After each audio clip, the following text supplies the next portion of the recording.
Hi hello welcome to social post TV. ఈరోజు మన ముందు బత్తుల ప్రసాద్ గారు ఉన్నారు. Sir hi sir. హాయ్. మనలో చాలా మందికి సినిమా పిచ్చి ఉంటుంది. ఇప్పుడు సినిమా రివ్యూలు చూసి సినిమా బాగలేదు అంటే థియేటర్కి పోకపోయినా ఏమో అనుకోవచ్చు. కానీ కొన్ని సినిమాలు బాగున్నాయి, మంచి రివ్యూ వచ్చినప్పటికి కూడా ఒకప్పటితో పోల్చుకుంటే థియేటర్కి వెళ్ళే వారి సంఖ్య మాత్రం చాలా తగ్గిపోయింది. ఎందుకంటారు?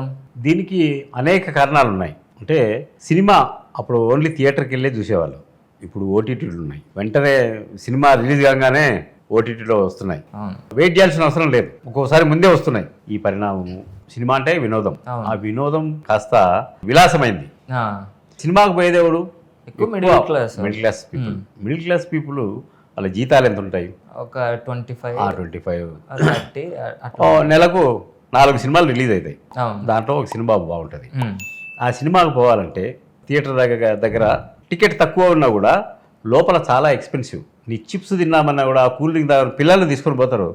ఇంటర్వెల్లో ఏదో అడుగుతారు కదా, పార్కింగ్ కానించి బాదుడే బాదుడు. ఈవెన్ పాప్కార్న్ కూడా కనీసం ఒక 2500 కావాలి సినిమా పోవాలంటే. ఇద్దరు భార్య భర్త, ఇద్దరు పిల్లలు పోవాలంటే ఒక ఫ్యామిలీకి 2500 అవుతుంది. 2500 పెట్టి సినిమాకు పోయి ఆ తొక్కిడిలో మనం చూసినారు కదా, చచ్చిపోయారు సంధ్య థియేటర్లో. అంటే ఇది బయటకు వచ్చిన కేసు. బయటికి రాకుండా కాళ్ళు ఇరిగి చేతులు ఇరిగి అని చాలా ఉంటాయి కదా. దీంతో పాటు పాన్ ఇండియా సినిమా ప్రభావం ఎక్కువ ఉంది. పెద్ద హీరోలు అయితేనే థియేటర్లకు వెళ్తున్నారు, స్క్రీన్ మీద చూద్దామని అని. అది విలాసం. అది ఇప్పుడు మిడిల్ క్లాస్ ఫ్యామిలీకి అప్పుడంటే ఒక 500లో పోయించే వాళ్ళందరూ. అవును, ఒకప్పుడు 500లో పోయి సమోసాలు, చిన్న సమోసాలు, పెద్ద సమోసాలు అని తిని తీసుకొని వచ్చేవాళ్ళు. ఇప్పుడు లేదు, ఆ అవకాశం లేదు. అంటే ఇంట్లోనే ఓటీటీలో సెల్ ఫోన్లో చూడొచ్చు, సిస్టంలో చూడొచ్చు, టీవీలో చూడొచ్చు, అన్ని అంటెల్లో చూడొచ్చు. అంత అవకాశం ఉండి సరదాగా ఫ్యామిలీని బయటికి తీసుకొని పోయి అక్కడ తిరిగి ఆ హోటల్లో భోజనం చేసి, ఇప్పుడు పెరిగిన రేట్లకు కానీ అన్నీ, అంటే సమాజంలో తినుబండారాలు కానీ ఏదైనా కూడా అన్ని రేట్లు విపరీతంగా పెరిగినాయి. అంటే జిఎస్టీ, ట్యాక్స్లు ఉన్నాయి. ఇవన్నీ ఇంత భరాయించి ఆ వినోదాన్ని పొందడం అవసరమా అనే దిశగా కూడా ఆలోచన చేస్తున్నారు. ఈ మధ్య కాలంలో ఈ మదగజ రాజా అనే విశాల సినిమా రిలీజ్ అయింది. అన్ని రివ్యూస్ బాగున్నాయి, అందరూ అద్భుతంగా ఉంది రాశారు. థియేటర్లో జనం లేరు, ఏం చేస్తారు? బాగుంది అనే సినిమా కూడా పోవడం లేదు. ఇది అంతటి కారణం ఈ రేట్స్ పెంచడం. పాన్ ఇండియా సినిమాలు రేట్లకు ఉండడం. దీంతో రాను రాను ఈ థియేటర్ల కల్చర్ పోతుంది అనుకుంటున్నా. పెద్ద పెద్ద థియేటర్లు ఏముండవు, మాల్స్లో ఉంటాయి కదా చిన్న చిన్న థియేటర్లు. దానికి మల్టీప్లెక్స్లో ఎవరు పోతారు? లవర్సు, దొంగ ప్రేమికులు, ఎవరు కనపడకూడదు అనుకుంటారు, పోతారు. టికెట్ రేట్స్ కూడా దీంట్లో ఒక భాగమేనా? అంటే చూస్తే ప్రీమియర్ షో చాలా రేట్ పెట్టిండ్రు. అదంటే అది పక్తు వ్యాపారం. ఓకే, పక్తు వ్యాపారం కాబట్టి సినిమా టికెట్లు క్రేజ్ అట్లా క్రియేట్ చేశారు. ఈ సినిమా పోకపోతే చచ్చిపోతామన్నట్టు జనాలను ట్యూన్ చేశారు. ఖచ్చితంగా పోవాలి, ఫస్ట్ షో చూడాలి, అది చూడాలి, వేలం బెర్రీ. అవును. అంతేగాని ఇంకా ఇప్పుడు ఈ పెద్ద పెద్ద థియేటర్లు, చాలా వరకు థియేటర్లు ఇప్పటికే షాపింగ్ మాల్స్ గాను, లేకుంటే వివాహాలకు ఇచ్చే అది అతిథి గృహాలు గాను ఇట్లా అయిపోతున్నాయి.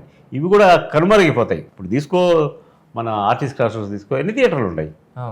మొత్తం అయిన థియేటర్లు అన్నీ చాలా వరకు అన్నీ పోయి ఏమేమో మారిపోయారు, మాల్స్ వాటి ఇంటికి మారిపోయినాయి. భవిష్యత్తులో ఈ థియేటర్ అనేది కనపడదు. ఓకే, ఇప్పటికైతే సింగిల్ థియేటర్లు చాలా వరకు కనుమరుగైపోయినాయి. ఇప్పుడు మాల్స్లో ఉన్నాయి కదా, మాల్స్లో అంటే బాగా ఐటీ వాళ్ళు, లవర్సు, అట్లా ఎవరైనా వినోదం కావాలా, విలాసంగా పోయి వినోదం చూడాలి, టైం పాస్కు అనుకుంటే వాళ్ళకి మాత్రమే ఆ థియేటర్లు మిగులుతాయి. మిగతా మిడిల్ క్లాస్ మొత్తం ఓటీటీకి అలవాటు పడతారు. రిలీజ్ అయితే అని సినిమా చూడకపోతే చచ్చిపోరుగా. అసలు సినిమా ఉంటుంది, వీళ్ళు ఉంటారు, వచ్చినాకనే చూస్తారు. 4 రోజులు అయితే ఓటీటీలో వస్తుంది, లేకపోతే వస్తుంది, చూద్దాం. 4 రోజులు కూడా కావడం లేదు. మిడిల్ క్లాస్ సినిమాలు అయితే అప్పుడే వస్తున్నాయి. మళ్ళీ రోజు ఐబొమ్మ కొట్టినాం అనుకో, చాలా ఉన్నాయి. మూవీ రూల్స్ ఆడు నెక్స్ట్ డేకి తీసేస్తాడు, ఈవినింగ్ కూడా పెట్టేస్తాడు, ఈవినింగ్ పెట్టేస్తాడు. మరి ఇంత ఇప్పుడు పెరిగిన ట్రాఫిక్లో ఆ స్కూటర్ వేసుకొని, లేకపోతే బైక్ వేసుకొని, ఇద్దరు పిల్లల్ని కూర్చోబెట్టుకొని, పిల్లల్ని కూర్చోబెట్టుకొని, కష్టపడి చెమట పొడిచిపోయి ఆడ పార్కింగ్ కాడ నుంచి బాత్రూమ్ మొదలవుతుంది. పార్కింగ్ కాడ డబ్బులు తీసుకుంటాడు. అదే టికెట్లు ఎప్పుడు ఏ రేట్ ఉంటాయి, ఫిక్స్డే ఉండవు, ఎప్పుడు ఏ రేట్ ఉండవో తెలియదు. ఇంకా లోపలికి పోయినాక ఇంటర్వెల్లో మనం ఈ విధంగా మాట్లాడుకున్న స్నాక్స్ ఏమైనా తినాలన్నా కూడా వాటిలో కూడా తడిసి మోపడవుతుంది. వాటర్ బాటిల్ డబ్బులు తీసుకుంటారు వాడు. ఇవన్నీ బ్యాగులో పెట్టుకొని పోలేరు కదా, అవును, అనుమతించరు. నాట్ అవుట్ సైడ్ ఫుడ్ అన్ని బాగా అదే సినిమా బాగాలేకుంటే సినిమా బాగుతుంది, ఈ రేట్లో బాగుతాయి, అంత దూరం పోయి బాధించుకోవాల్సిన అవసరం ఉందా అని మధ్యతరగతి ప్రేక్షకుడు ఆలోచించి థియేటర్లో పోవడం మానుకున్నారు. Okay sir, thank you sir.